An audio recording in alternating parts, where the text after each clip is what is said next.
Hi everyone, thanks for joining me again, this time for a fascinating, illuminating interview with a free-thinking, open-minded guest. Before we get to Gareth Icke, for it is he, let me tell you how you can support the channel. Please find me on patreon.com and sign up as a member. You get exclusive access to a lively question and answer session every week, and you get advance access to everything we do, including competitions and all manner of things. Great site, full of great people talking to one another, even if they're not listening to me. So come and make it better by being there. The link is on the notes below and also on my website, neiloliver.com. Okay, let's get to some straight talking with Gareth Icke.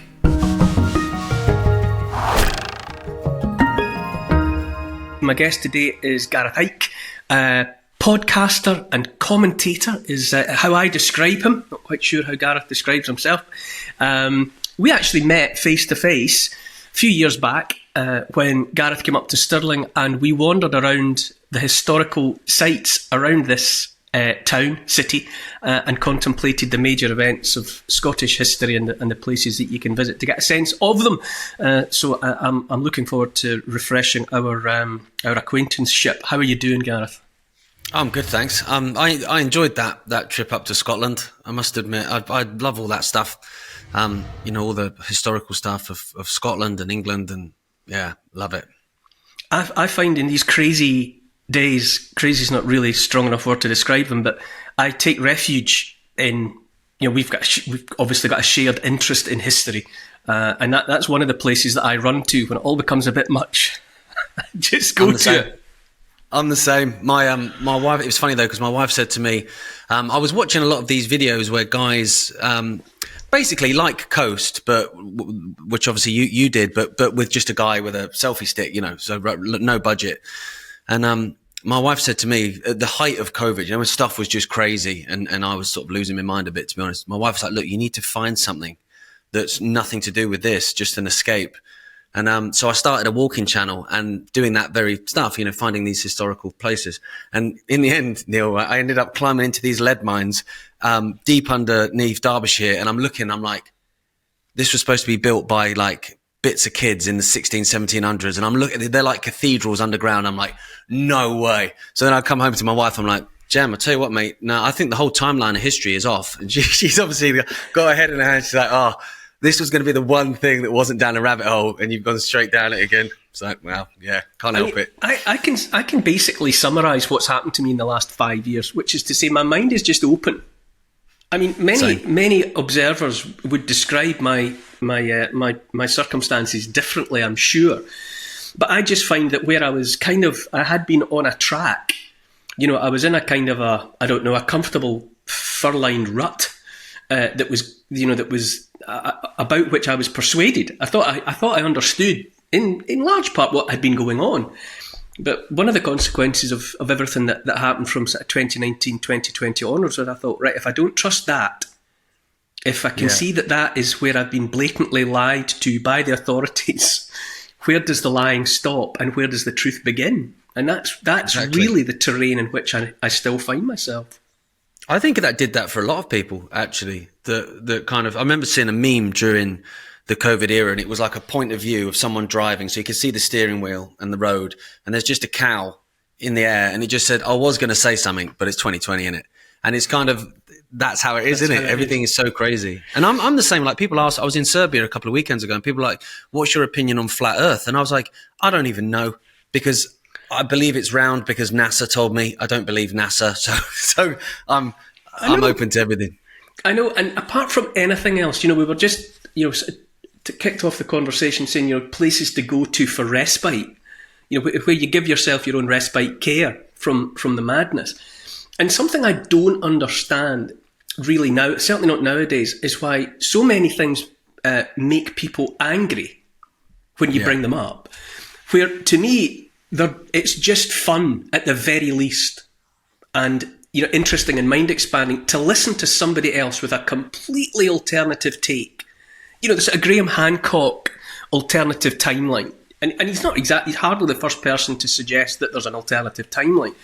But the vicious attacks that he comes under for daring simply to have a different take, I don't get it. And when it comes to, you invoke the flat Earth idea, I just think, wow, that is fascinating. And you watch the documentaries where they play with the lasers and they do the things. And I just think, well, I don't know, but I'm not. I just let it wash over me as something that stimulates my brain cells. I'm the same. I think everything's got so tribal now, though, Neil. Like, it's not even just left and right anymore in terms of politics. It's kind of everyone's sort of found themselves a camp. I don't know why that is. Maybe the loneliness of, the lockdowns and all that sort of stuff drove people into that. I don't know. But they found a camp now, and that's their side. So anything that differs from that is therefore the enemy side, and therefore it's dismissed immediately. And that's why I think, people like me and yourself and others that are kind of not sort of stood in the middle, not sat on the fence with, splinters in our backsides, but we are going, well, I'll judge things on face value. I like a bit of what you're saying. I like a bit of what you're saying. We're kind of pariahs in a way now. And I've found that with, that the algorithms have done that actually if you're, say, on the right and you're very vocal and vicious about the left, you will be elevated algorithmically. If you're on the left and you're very vicious and vocal about the right, you'll be promoted again algorithmically. But if you're in the middle going, guys, come on, let's look above both of us and see who's playing both of us here. Then we're the ones that are shadow banned and all kinds of stuff. It's almost like they want people fighting. It feels like that. Jimmy Dore, American comedian, that I've struck up a relationship with as well during the last few years. I mean, he said something incredibly insightful, I think, where he said that when it came to COVID and what he's been saying, he said, I've been ready to forgive my friends for being wrong, but they will never forgive me for having been right. Yeah. One of the great revelations to me around the COVID debacle was people to this day are angrier, or so many people are angrier with me than they are with the government that did it. There's not been 100%. Any consequences for anybody. I mean, unquestionably, lives were destroyed, people died, irrevocable economic damage was done, and yet I'm still making people angrier in many ways than them what done it. I think the thing is, though, I think what goes back probably a lot of it to what you said earlier with the fact that after 2019 through 2020, you're thinking to yourself, well, if I don't believe the government on this, then what else? And so your mind has expanded into all possibility of that sense. Whereas I think that there's people that are frightened of that. So they look at the COVID stuff and probably deep down in their subconscious is there going, mate, this is rubbish, isn't it? And they're like, they want to bat it away because if I admit they've lied to me about this, if I admit that they basically gaslit me into taking poison in my arm and they destroyed my business and all this sort of stuff, and then I have to accept that it wasn't incompetence because every government did it in lockstep around the world, so therefore this is a plan. That's a rabbit hole I don't want to go down because everything I've believed throughout my entire life, everything I've built my whole existence on is based on a lie. That is some serious self-reflection and that's tough. And I've kind of, in my mind, I've compared, because I've had the same thing, Neil, where people, I've not stopped talking to anyone over it, but there's plenty of people that I played in bands with over the years when I was a musician that, don't want anything to do with me because I killed grandma. Apparently, I don't remember doing it, but apparently I did. And it's kind of like, it makes me think of if I was out in a nightclub and I saw my friend's wife with another lad and I was like, oh my God, that's Steve's wife. Jeez. And then I go and see Steve and I say, Steve, mate, I was out last night with a couple of boys from football and I saw your wife with these guys, and she went off with this one fella. He's not going to thank me for that. He's not going to go, cheers, Gaz. Thanks for the heads up. I'll go and talk to her about it. 9 times out of 10, he's going to be angry at me. He's going to go, yeah, here we go. You were always jealous of our relationship, blah, blah, blah. And I'm well, hang on, I'm just telling you what happened. And it feels a little bit like that sort of psychology, that what you're telling people when you're telling them what's going on with your fantastic monologues that you were doing on GB News at that time, that you're essentially telling millions of people that their wives or husbands are having an affair and they don't want to hear it. No one wants to hear that. No. You came back. You often. I mean, I follow you. I watch you. I listen to stuff that you do all the time. But in particular, I was determined this week to have a conversation with you because I heard you talking about digital ID, which I think is one of the. It's the big spider, I think, sitting at the centre of the web that we're talking about, 100%. Really. And I mean, I've been preoccupied by the mere possibility of it since the first time somebody suggested it to me. this Catherine Austin Fitts people that were saying this is all going to come down to a centralised control mechanism, and it's going to be about money, and they're going to take control of everything via central bank digital currencies, social credit scores, round the clock surveillance, and digital ID at the heart of it. And I thought that put the fear of God in me. But now it's been out there floating. If I've heard about it, it's out there. Do you think, Gareth, that enough people are aware of what I regard as nothing less than the mortal threat posed by digital ID? I think people are. I think the fact that people like Tony Blair were trying to push ID cards all the way back in the late 90s, and then he opens the door to mass immigration, which then continues through the Tories and the Boris wave that no one really talks about too much, and obviously now it's gone up even higher under Starmer. I think they've identified the fact that they want digital ID in. They do, and when you speak to people in different countries, places like Norway, for instance, they're further down the line with that than we are, and obviously China's got your social credit system and all that sort of stuff, which is what they want here. So I think what they've done at the moment is they've identified the fact that there's probably by saying left and right, I'm going with sort of like a bit of a generalization, because I understand that the Overton window's moved. I was a southern softy leftist, and now I was called Swampy when I used to play ice hockey. They used to call me Swampy, like the eco warrior. My views are the same now as they were then, but now I'm called far right from time to time. It's quite strange to me. But in a generalization, people on the left side overwhelmingly would I think they'd probably accept digital ID to a certain degree, in the same way they accepted COVID. It's just another form of ID. If you've got nothing to hide, why does it matter? That sort of attitude.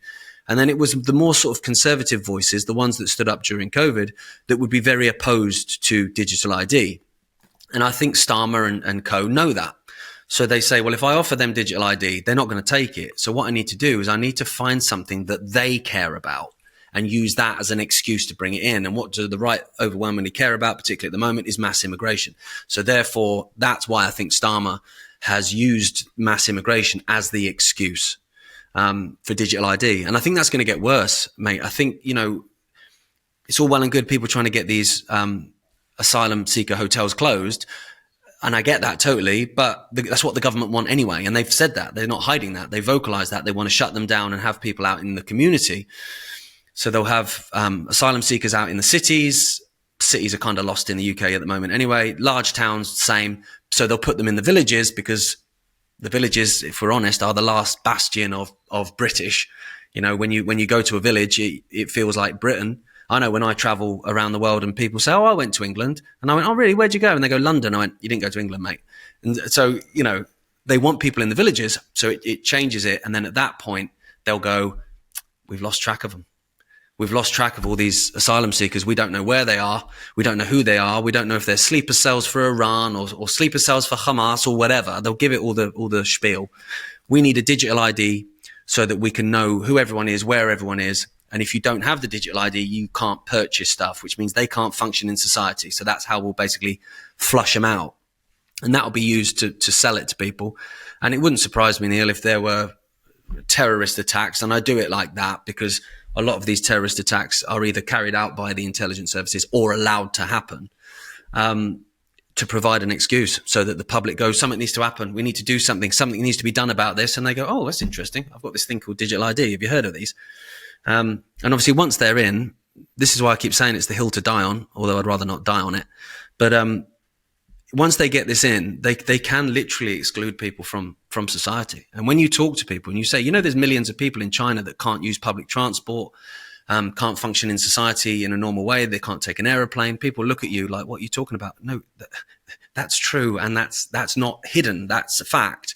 And so if you have that everywhere where, the economy is being destroyed, the cost of living, everything is just getting worse and worse and worse. Our food bills have gone up, I think 37% in the last 5 years.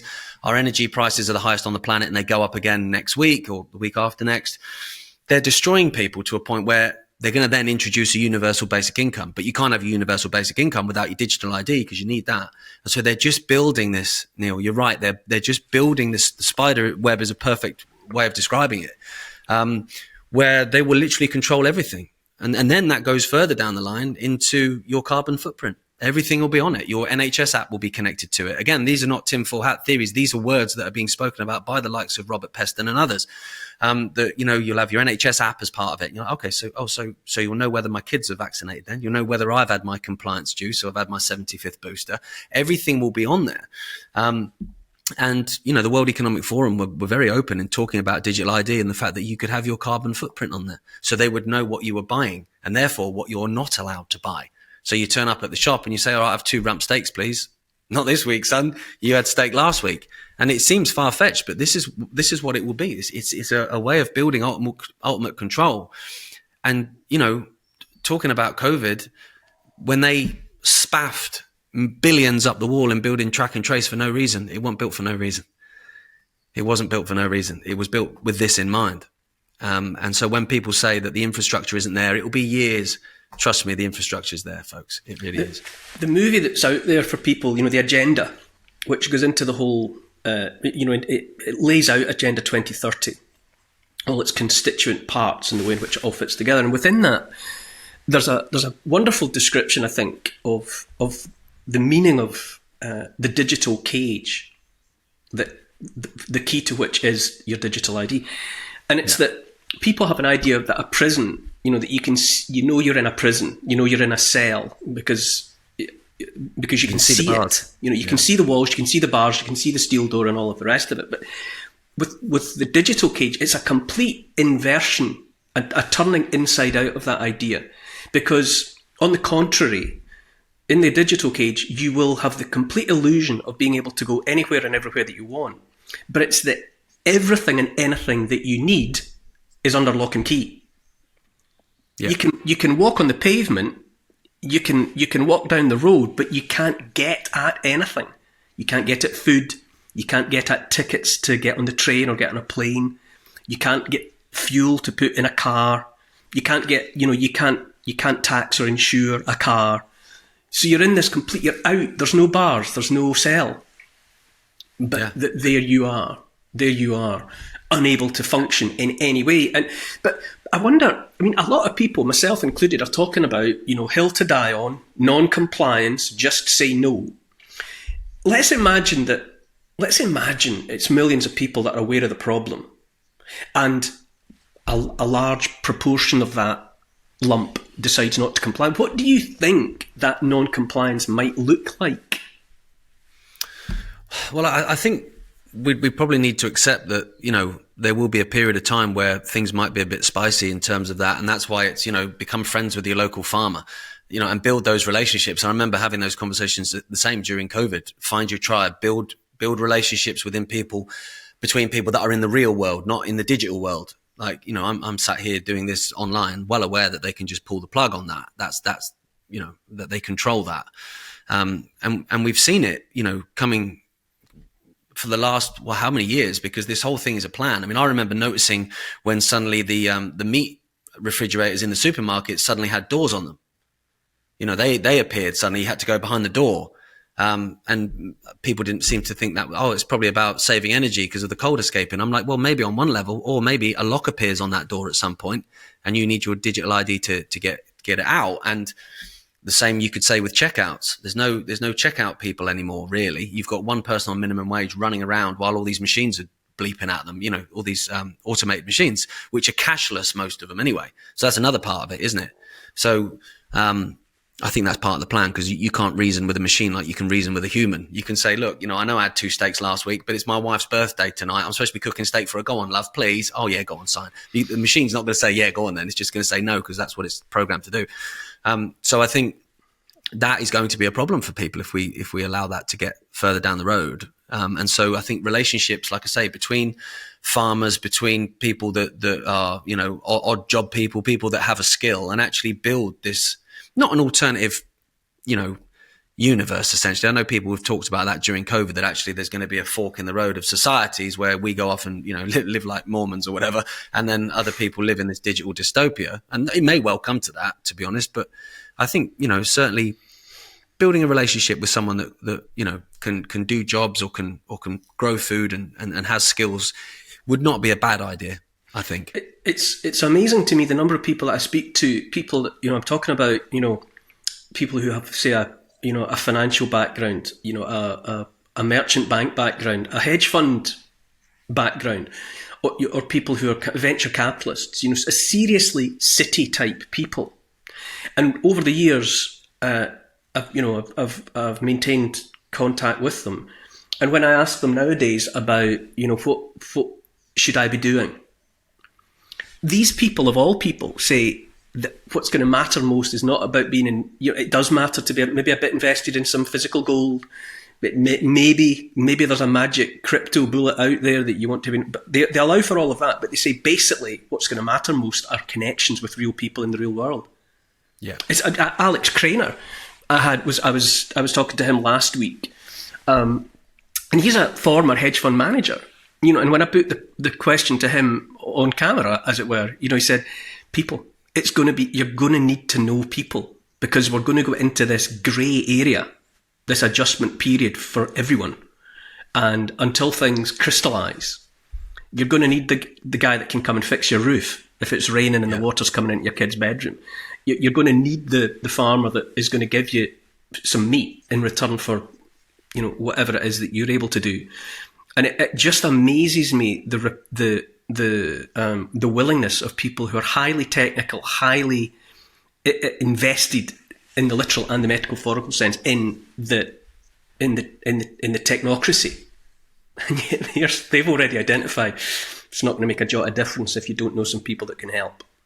No, exactly. And just because people are involved in that world, it's probably made them a lot of money over a period of time, but they identify it, the same way that you have these people that make these tablets for Microsoft and they don't allow their own kids to play on them because they know what's going on there, I think that's it. I think building relationships, because this is the other aspect of it in terms of digital ID, and again, they're already talking about this, that you'll need this ID to be able to access online. Now they're selling it as, over the age of 16 or whatever to protect kids. And obviously they said the same with the online harms bill, which we know has nothing to do with protecting kids. It's about saying shush to people, basically. So then you become persona non grata online. And so I think it's really important, absolutely, to have those human relationships. And it's important to do that anyway, for your own sanity, because a conversation like this is great. And I love talking to you, Neil, and others like this, but I'd much rather be sat in the pub with a pint chatting because it's different. Yeah. It's a different. I think the analogy of COVID is apposite, because enough people said no to the jabs. They did. Yeah, some people did it loudly and proudly and made a public song and dance about it, and other people just didn't comply. And lo and behold, that resistance backed the government off, because they would have gone hell for leather for mandated this, that, and the next thing, and they didn't. Because they couldn't. 100%. And I heard you talking on your podcast. One of the things that really sort of triggered me, you talked about the tactic of leaking. And I remember early on in COVID, there was talk about cancelling Christmas, the locking down for Christmas, and they kind of put it out there, to see, and there was a big pushback against it. And lo and behold, it didn't happen. He backed off from it.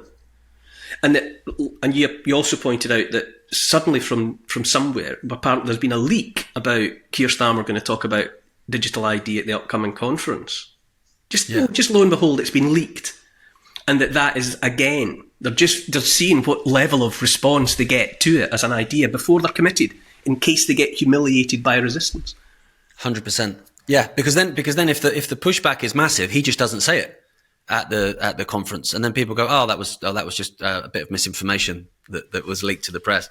I mean, one part of that, which I was also saying in that podcast, is I can't abide the fact that these politicians are friends with the media anyway. They shouldn't have friends in the media. That's not the media's job. If you're an investigative journalist, you shouldn't be friends with the people that you're reporting on, because that's a conflict of interest in itself. And that's why they cozy up together and they do each other favors and stuff like that. And the only people that lose are the public, because we're fed a bunch of lies. But another aspect of it that I think in terms of these leaks is it's not just about gauging a public opinion, although that is a huge aspect of it.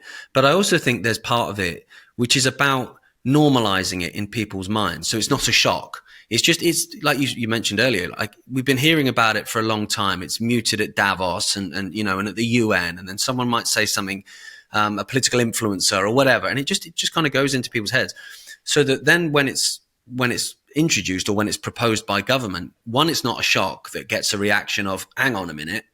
But also it creates, and I've seen this with my own eyes, it creates an apathy among the public of it's inevitable. Nothing's inevitable at all. They want you to believe it's inevitable, so you do nothing to try and stop it because you just go, well, what's the point? They want you to feel like there's 10 minutes left in the football match and you're 10-0 down. That's how they want you to feel. So like, what's the point? As opposed to saying, no, hang on a minute, this is 0-0. This is 0-0. We're in this game. Like, and like I say, I've seen that with my own eyes. I've had messages from people that are just saying, I think this is a done deal, mate. It's like, no, it's not. No, it's not. It's a numbers game like everything is. And it's interesting when you were talking about COVID, the real moment for me, I remember watching it on telly. Do you remember when it was the 5 million unvaccinated? The 5 million. What are we going to do about the 5 million? The talk of us like we were, plague rats and stuff. And then I'm trying to remember who it was now, but it was a government minister and they were being interviewed, I think on This Morning. And they said about the 20 million unvaccinated. And because it's the mainstream media, they didn't do what we would have done and go, hang on a minute. Sorry, I thought it was 5. They just sort of let it slide. And then people like us and yourself and others started going, hang on a minute. They said 20. And suddenly that, of a country of, 65 million people, just the 5 million problem suddenly became, hang on, a third of this country has said no. That's big. It's a minority, but it's a big minority. And you could see that sort of puff people's chests up a little bit. And they went, oh, hang on a minute. Oh, actually, I'm not on my own. And the fight back got bigger. It's the same with digital ID. And I also think with my tinfoil hat on, because this is a plan they've wanted for a long time. Like I said, Tony Blair was pushing for this in the 90s. But they need a perfect time to do it. So they've created the excuse with the mass immigration that was, started essentially by Tony Blair and then, incentivized throughout subsequent governments. So they've created the problem and they need to pick the perfect time. And I think at the moment, where everyone came together through COVID, left and right, didn't matter. We were called far right rallies in London. And I'm looking at them going, well, I can see 2 ear jabs there. This is the worst far right rally I've ever seen. But they tried to promote it like that and failed, obviously. And so since then, and particularly since October 7th, everything has become divided. People have become divided again. That freedom movement's become split in half, where people that you respected, you're now looking at going, are you justifying the murder of kids now? What the hell? Like, it's just split everything apart. And I think they've looked at that and gone, if we introduce digital ID, both sides are going to have to come together to fight against that for the numbers.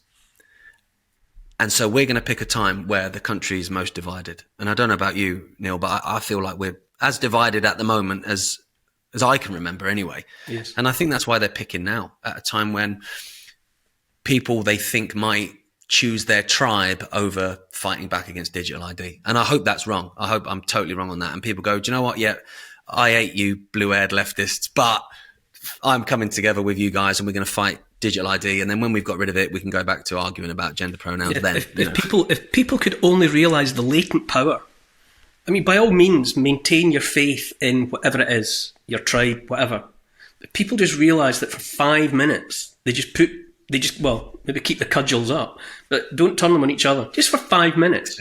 Just smash digital ID to bits. And then, because that's an existential threat. None of us can, none of us can walk that off if that comes in. And then we can get back to hating each other for all the whatever.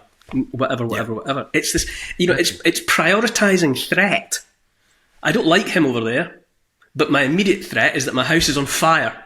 So I will prioritise putting the fire out in my house, and then I'll go and, I'll go and have a go at it. I'll go and have a tear up in the street after that, yeah. That's the thing. You mentioned, wonderfully, you raised the apathy word, this thing about the drip over years that just has people, well, it's a done deal. And, your friends that are phoning you up and saying, it's unavoidable.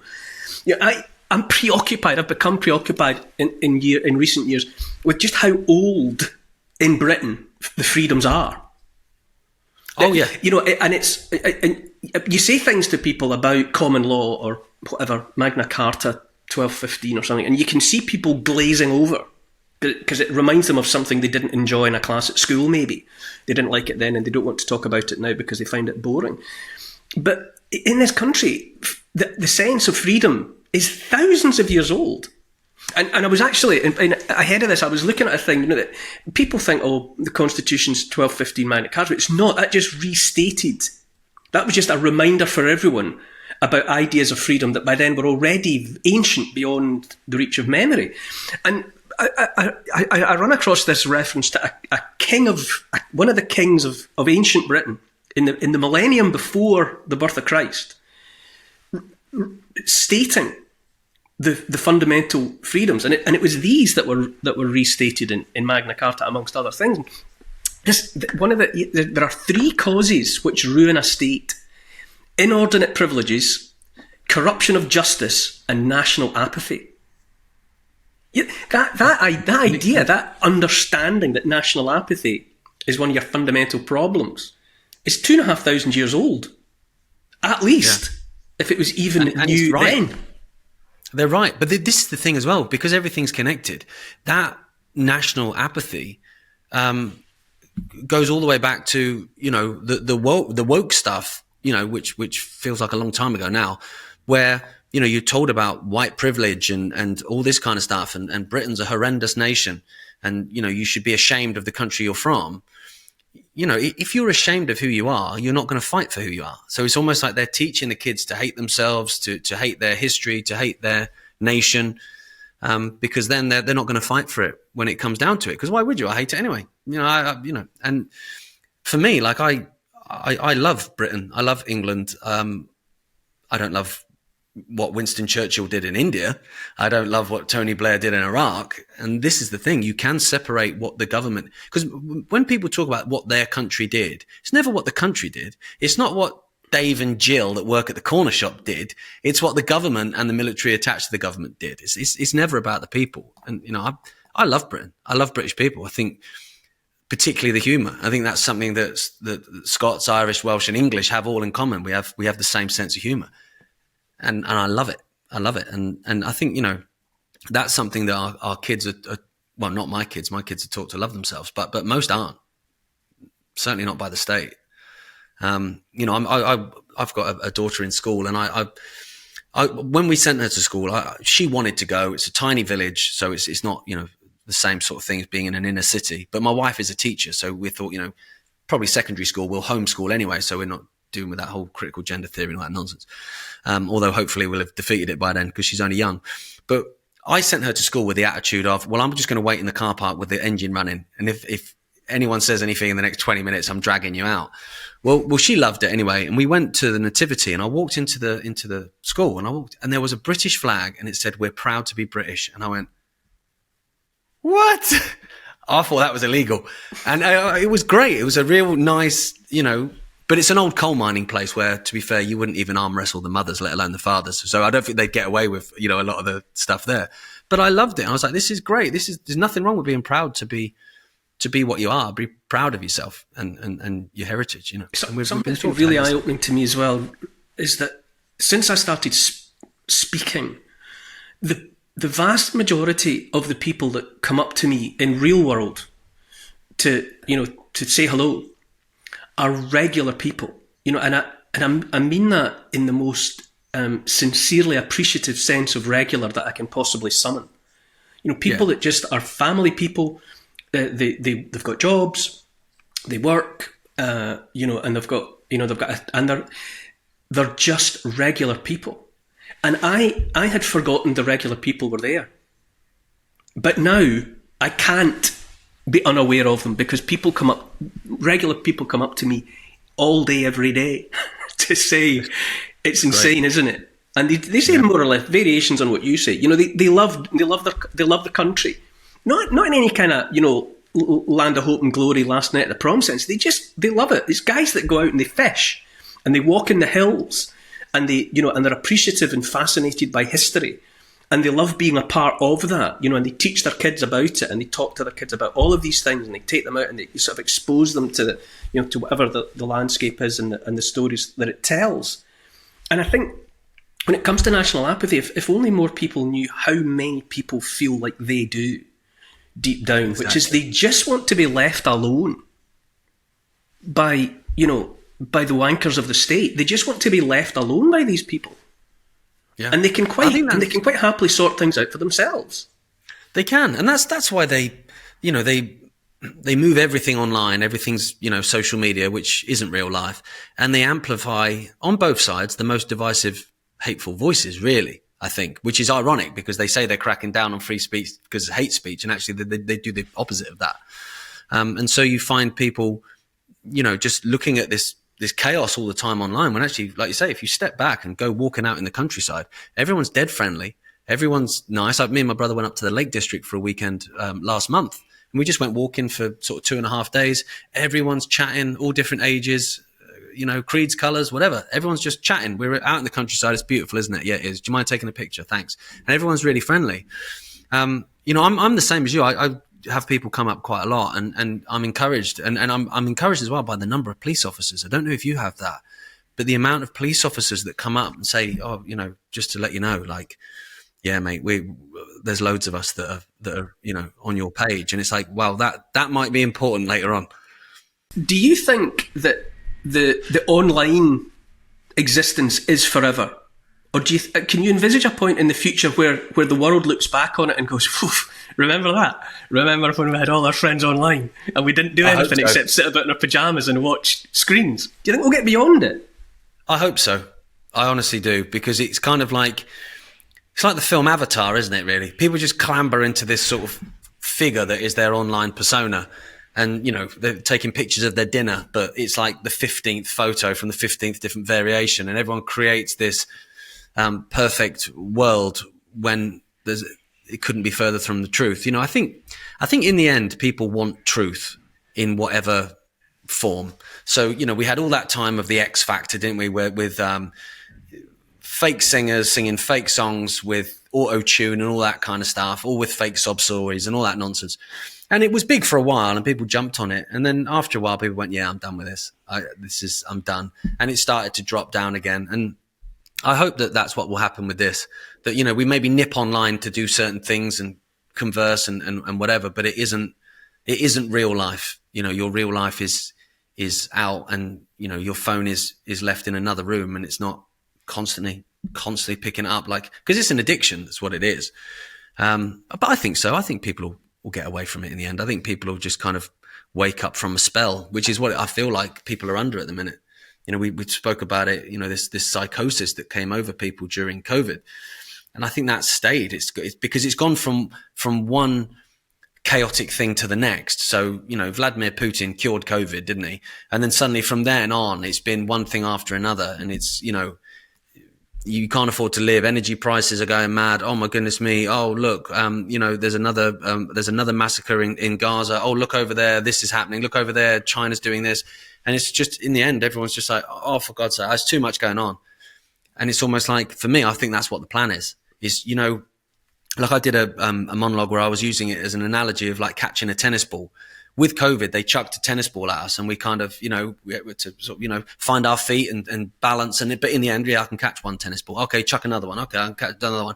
Well, it's like what they're doing now is going, there you go, there you go, there you go, there you go. And you might be able to try and block a couple, but after a while, you're literally getting smacked in the head by a tennis ball. And it's just, people just malfunction in the end and go, oh, I can't do this. Too much going on. It's too much. And it's like, yeah, that's what they want, because they want you in that state of, I don't really understand what's going on, rather than looking at, like we did in COVID, and go, right, this is what's happening. This is what they're going for. This is the mandate they want. This is what we need to oppose. And I think maybe with digital ID, that's where we need to be focused on it. And as all these tennis balls are flying, of course, be involved with them if you need to be or want to be, but don't get distracted from what they're trying to do with this. Yeah, no, absolutely. It's you've described it. It's been described by many people as the hill to die on, and like you, I've got no intention of dying on any hill. But I think it's the strength in that form of words that matters. Whatever it is, whatever else it is, people are being distracted by, whatever it is they're worried about. Yeah, I'm not dismissing it. Maybe get back to that in next week, next month. But until we knock over digital ID, nothing else matters as much. Yeah. And also, it's a message, like you said earlier about the wanting to knock knock Christmas on the head for us. And they drip fed it, and they polled, and YouGov were out there polling. And then they, in no uncertain terms, realized that the people were not going to go along with it. Well, at that point, they couldn't do it, because if they had and the people didn't comply, which we wouldn't, that would have shown everyone how this dynamic works, which is a mandate doesn't mean anything unless you follow it. And so it shows where the power is, which is with us, the many, not the few. And so for us to knock down digital ID, which I believe that we will, that then opens up that dynamic, that power within all of us for all those other things that you're saying that you can come back to next week. Well, actually, yeah, if I've knocked down, I know how I'd feel if I just won a football match. I'm puffed up for the next one. Yeah, okay, that one's done. They're dealt with. Right, now, what next? And that should hopefully motivate people. So knocking down digital ID is key, but it can, that can prepare you for further battles down the line. 100%. It's exactly what I wanted from today's conversation, Gareth. I hope we can speak. Having lost our cherries together talking online, I hope we can do this. I hope we can do this again sometime, because there's so much more to talk about. I'd love to. And next time I'm in Scotland, or next time you're in the Peak District or whatever, give us a shout, because it's absolutely. It's well, you know where we are. You're welcome here. Yeah.